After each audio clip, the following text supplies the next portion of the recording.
William's life has been a masterclass in calibrated preparation. Unlike his father, who had decades to observe and form his own style, William's apprenticeship is accelerating under the shadow of crisis. His pressure is multi-layered. The historical layer. He carries the weight of a thousand-year-old institution. His future is not his own. It is a continuation of a narrative of state, faith, and national identity. Every speech, every gesture is measured against his grandmother's indelible legacy and his father's distinct vision. The familial layer. The House of Windsor is a family business of the most extraordinary kind. The fractures with his brother Harry are not just sibling squabbles. They are constitutional crises and profound personal heartbreaks played out in global headlines. He is the heir and the spare, now merged into one person, bearing the sole responsibility for his line's future. The personal layer. Here lies the deepest well of pressure. William was a boy of 15 who walked behind his mother's coffin, his face a mask of stoic grief that the world never let him forget. That trauma is not a memory, it is a lens. It informs his ferocious protection of his own family's privacy, his deep suspicion of the media, and his understanding of how duty can devastate the individual. The Diana precedent hangs over every decision concerning Catherine and his children. The modernity layer. William is tasked with modernizing the monarchy without diluting its mystery. He must be a tech-savvy environmental advocate, a mental health champion sharing his vulnerabilities, while also embodying the timeless dignity of the crown. It is a branding exercise of epic proportions, and the line between authentic evolution and cynical PR is perilously thin. The phrase "breaks down" is a tabloid simplification of a far more complex human process. What might it truly represent? A moment of overwhelm. Not a collapse, but a cresting wave. Picture not a public scene, but a private moment after a day of relentless fortitude. Perhaps after a flawless public engagement supporting his father's cause, he retreats to a private room. The mask, held perfectly in place, finally slips. It's not a breakdown. It is the essential human release of pressure that allows him to rebuild his composure for the next day's duty. This is not weakness. It is the psychological machinery of resilience. The anger of the protector. For William, the core of his identity is as a protector. He could not protect his mother from the press or the isolation of the palace. Now he faces threats to his wife's health and his father's life that he cannot fight with policy or procedure.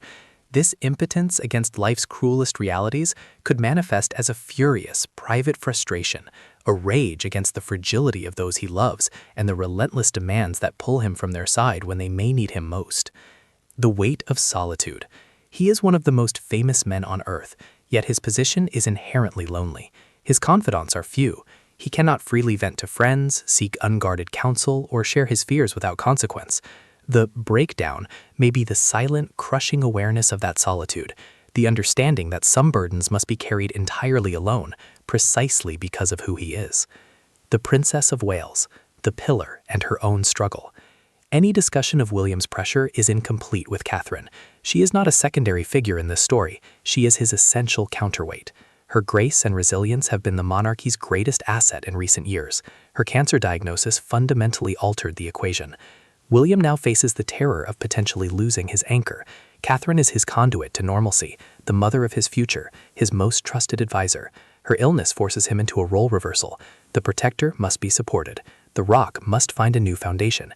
Juggling his concerns as a husband with his duties as a future king, while being the stable parent for George, Charlotte, and Louis, creates an emotional triage of unbearable difficulty. His duty to the nation is in direct, painful competition with his duty to his wife. There is no right answer, only a series of painful compromises. The king and the heir, a dynasty in transition. The relationship between Charles and William is the engine of the monarchy's future. Charles waited a lifetime for the throne, only to have his reign defined by a necessary slimmed-down model and a personal health battle. William, seeing this, inherits a dual realization. The crown is relentless, and time with family is precious and non-negotiable. There is poignancy here. Charles, often critiqued as an emotionally remote father, has reportedly grown closer to his sons through shared trials.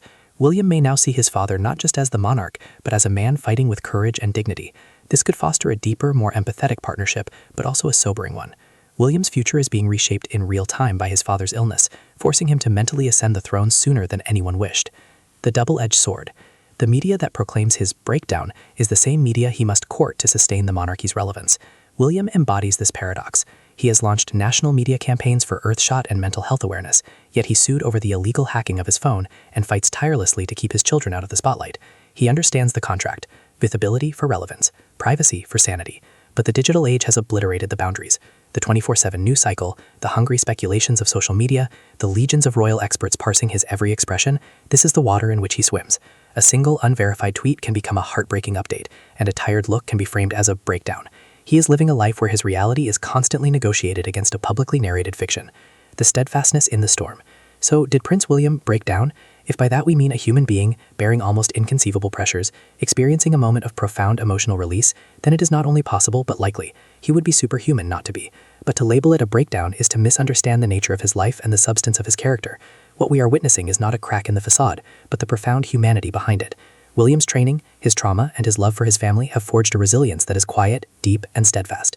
The heartbreaking update is not a single piece of news. It is the ongoing condition of his life, a series of personal and public trials that he must metabolize into duty.